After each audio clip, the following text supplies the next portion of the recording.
सभी को जय मसीह की। आप सभी का स्वागत है हमारे YouTube चैनल ख्रिस्टवानी चर्च में। आज का दृष्टांत है, शैतान यीशु की परीक्षा करता है। यीशु का बपतिस्मा होने के तुरंत बाद ही पवित्र आत्मा उसे जंगल में ले गया और यीशु वहां 40 दिन और 40 रात था।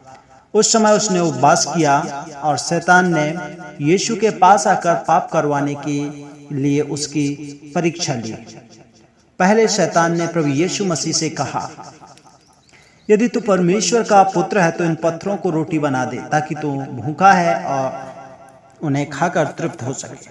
परंतु हमारे खुदावंद प्रभु यीशु मसीह ने शैतान से कहा, परमेश्वर के जीवित कलाम अर्थात परमेश्वर के वचन में यह भी लिखा हुआ है कि जीवित रहने के लिए मनुष्य को केवल रोटी की आवश्यकता नहीं है, परंतु उसको हर उस बात की आवश्यकता है जो परमेश्वर उनसे कहता है, अर्थात परमेश्वर के निकले हुए मुख के वचन से वह जीवित रह सकता है। तब शैतान यीशु मसीह को मंदिर के सबसे ऊंचे सिरे पर ले गया। उसने उससे कहा, यदि तू परमेश्वर का पुत्र है तो यहाँ से नीचे कूद जा, क्योंकि लिखा है, परमेश्वर तुझे उठाने के लिए अपने स्वर्गदूतों को आज्ञा देगा कि तेरे पांव पर पत्थर से ठेस ना लगे।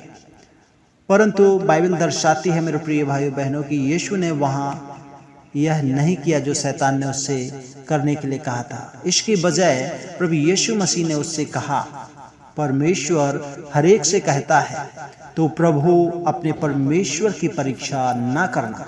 फिर शैतान ने उसे संसार के सारे राज्य दिखाए। उसने उसे दिखाया कि वे कितने शक्तिशाली हैं और वे कितने संपन्न हैं। प्रभु यीशु मसीह से कहा, मैं तुझे यह सब कुछ दे दूंगा यदि तू मुझे घुटने टेक कर मेरी उपासना अर्थात आराधना करे तो, या दंडवत करे तो। प्रभु यीशु मसीह ने उस शैतान को जवाब दिया, हे शैतान, मेरे पास से चला जा।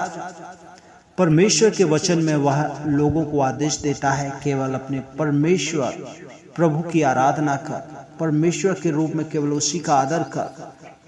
शैतान यीशु मसीह की परीक्षा लेने से हार गया, अर्थात उसने हार मान ली। इसलिए उसके पास से शैतान चला गया और बाइबल दर्शाती है मेरे प्रिय भाइयों बहनों की स्वर्गदूत आकर प्रभु यीशु मसीह की सेवा टहल करने लगे। तो आज का दृष्टांत था यीशु मसीह की परीक्षा, और इस दृष्टांत से हमें यही शिक्षा मिलती है कि हमें यदि शैतान पर जय को प्राप्त करना है तो हमें परमेश्वर का वचन हमारे साथ होना जरूरी है। सर्वप्रथम बात हम इस दृष्टांत से यह सीखने को मिलता है कि जब हमारे जीवन में जो चीज़ें घटी कमी रहती है या जो चीज़ें हमारे जीवन में आवश्यक रहती हैं, उन्हीं के द्वारा शैतान हमारे जीवन में परीक्षाएं लाता है।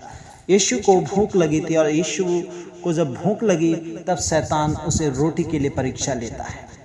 इसलिए हमें सावधान रहना है और परमेश्वर के वचन में बने रहना है। परमेश्वर के वचन को अस्त्र शस्त्र के रूप में हमें शैतान को हराने के लिए इस्तेमाल करना है। खुदा आप सबको आज ब्लेस करे, आशीष दे। आपको दृष्टांत कैसा लगा आप हमें कमेंट करके ज़रूर बताएं। God bless you all of you.